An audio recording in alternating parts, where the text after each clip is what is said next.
забравих да снимам от по-рано, но да, оправих си косата, тъй като моята коса е страшно зализана и изобщо не ми стои. Аз съм много облизана от крава и мен това ме владява. Затова си правя квадратчета, новите вафли.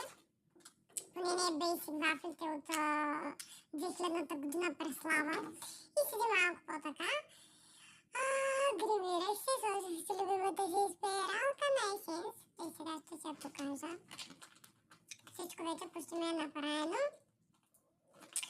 Сега са опаковани, но ето е тук розовата спирала на Essence.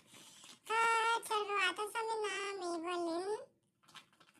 По принцип, тези червила ги използвам сигурно вече от 2 години. Много съм доволна, защото са много издържливи.